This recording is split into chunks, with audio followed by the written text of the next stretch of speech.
नमस्कार बच्चों, आपका ऑनलाइन क्लास में स्वागत है। आज हम पढ़ेंगे आपकी आरओ बुक से गद्य खंड से आपका नमक का दरोगा पाठ। नमक का दरोगा पाठ किसके द्वारा लिखित है? प्रेमचंद द्वारा। अब देखिए, मुंशी प्रेमचंद द्वारा लिखित नमक का दरोगा नामक कहानी मानव मूल्यों में आस्था जगाने वाली आशावादी कहानी है। इसमें सत्यनिष्ठा, धर्मपरायणता और कर्तव्यनिष्ठता को सम्मानित किया गया है और इसे विश्व के दुर्लभ गुणों के रूप में विख्यातित किया गया है। कहानी इस प्रकार है। अब देखिए, जब से नमक बनाने पर रोक लगी तो सरकार में एक नया विभाग, नमक विभाग बना। इसके दरोगा पद को अत्यधिक महत्वपूर्ण माना जाने लगा। यहाँ तक कि बड़े बड़े वकील भी इस पद के लिए ललायत रहते थे। उन दिनों फारसी में दो एक प्रेम कथाएं बन कहने वाले जो जल्दी ही अप्सरी मिल जाती थी। बाबू बंसीधर भी लैला मजनू, फरहाद आदि के प्रेम वृत्तांत सुनकर रोजगार ढूंढने के लिए निकले। उनके पिता ने हिदायत दी कि नौकरी ऐसी ढूंढना जिसमें ऊपरी कमाई या ऊपरी आय हो, क्योंकि मासिक आय तो पूर्ण मासिका चाँद है। अब मासिक आय को पूर्ण मासिका चाँद क्यों कहा? क्योंकि वह कितने में, महीने में एक बार आता है और धीरे धीरे घटते घटते लुप्त हो जाता है, इसलिए उसे पूर्ण मासिका चाँद कहा। किसको? मासिक आय को। परंतु ऊपरी की आमदनी बहता हुआ स्रोत है जिससे सदा प्यास बुझती है। इस उद्देश्य को पाकर बंसीधर बाबू नौकरी ढूंढने निकले। सौभाग्य में उन्हें नमक के दरोगा होने का अवसर मिला। यह बात सुनते ही उनके स्वजनों के हृदय में खुशी और पड़ोसियों के हृदय में सूल उठने लगे। अब देखिए, जाड़े की एक रात मुंशी बंसीधर को अभी भी यह यमुना के पुल पर आए 6 महीने से अधिक नहीं हुए थे। उन्होंने जल्दी ही अपनी कार्यकुशलता और उत्तम आचार से अफसरों का मन मोह लिया। दरोगा जी नींद अचानक पुल पर से गाड़ियों की आवाज को सुनकर खुली। वे हड़बड़ाकर उठ बैठे। बाहर आकर देखा कि गाड़ियों की एक लंबी कतार अर्थात एक लंबी लाइन पुल के पार जा रही थी। डांट कर पूछा, किसकी गाड़ी है? थोड़ी देर सन्नाटा छाया रहा। पता चला कि पंडित अलोपदीन की है। दातागंज के मुंशी जी यह नाम सुनकर चौंके, क्योंकि पंडित अलोपदीन उस इलाके से के सबसे प्रतिष्ठित व्यापारी थे। प्रतिष्ठित अर्थात जाने पहचाने। उनका अंग्रेजों से भी अच्छा उठना बैठना था। उन्होंने पता लगाया कि उन गाड़ियों में नमक ले जाया जा रहा है। पंडित अलोपदीन अपने सजीले रथ पर अर्धमुख सुप्त अवस्था में चले जा रहे थे कि उन्हें समाचार मिला, दरोगा जी ने गाड़ियां रोक दी हैं और वे घाट पर आपको बुलाते हैं। पंडित अलोपदीन को लक्ष्मी की शक्ति पर पूरा भरोसा था। वे मानते थे कि न्याय और नीति तो लक्ष्मी के खिलौने हैं। अब वो सोच रहे थे कि मैं उसको पैसे के बल पर खरीद लूंगा। किसको? दरोगा को। अतः निश्चित होकर दरोगा के पास पहुंचे और बोले, हम ब्राह्मण पर तो आपकी कृपा दृष्टि रहनी चाहिए। बंसीधर ने सरकारी हुक्म की चेतावनी दी और अलोपदीन ने रिश्वत देने की बात कही। बंसीधर पर रिश्वत का जरा भी असर न पड़ा। वह सड़क के किनारे एक कड़क मिजाज पर बोला, हम उन नमक हरामों में नहीं हैं जो कौड़ियों पर ईमान बेचते हैं। आप इस समय हिरासत में हैं। दरोगा ने बदलू सिंह को सेठ जी को हिरासत में लेने का हुक्म सुनाया।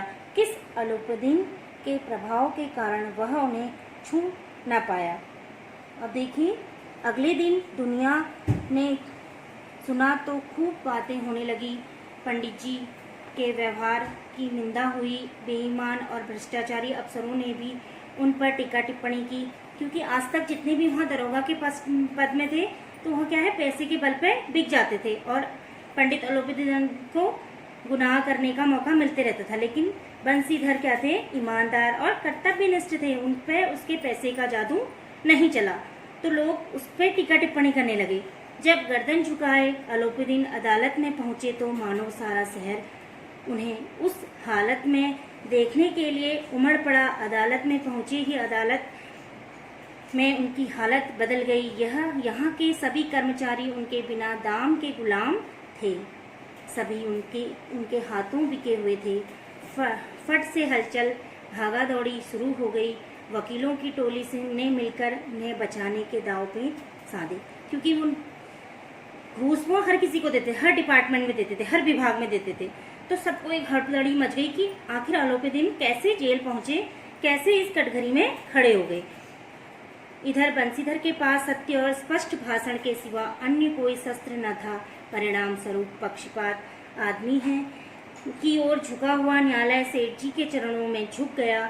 डिप्टी मजिस्ट्रेट ने यह लिखा, पंडित अलोपीदीन बहुत बड़े आदमी हैं, वे थोड़े से लाभ के लिए इतना छोटा काम नहीं कर सकते हैं। बंसीधर की नमक हलाली ने उनकी बुद्धि को भ्रष्ट कर दिया है, अतः उन्हें सावधान रहना चाहिए।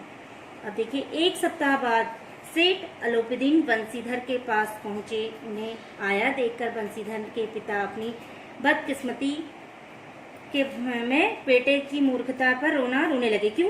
क्योंकि वह चाहते थे क्या करें कि मेरा बेटा रिश्वत ले, ऊपरी आमदनी करे, क्योंकि उससे घर से ही ऐसी शिक्षा मिली थी कि जो मासिक आय है वो क्या है, पूर्ण मासिक का चांद है। तो ऊपरी कमाई पे ज्यादा ध्यान देना वो बहता हुआ स्रोत है। तो उन्होंने ये अपने घर वालों की बातों को इग्नोर किया, उसे नजरअंदाज करते हुए वह अपने कर्तव्यनिष्ठ ईमानदारी के साथ पथ पर चलते रहे। किंतु अलोपीदीन ने उन्हें चौंकाते हुए कहा, आपका बेटा ऐसे धर्मपरायण मनुष्यों पर तो सर्वस्व अर्पण किया जा सकता है। उन्होंने बंसीधर से कहा, आज मैं स्वयं आपकी हिरासत में चला आया हूँ।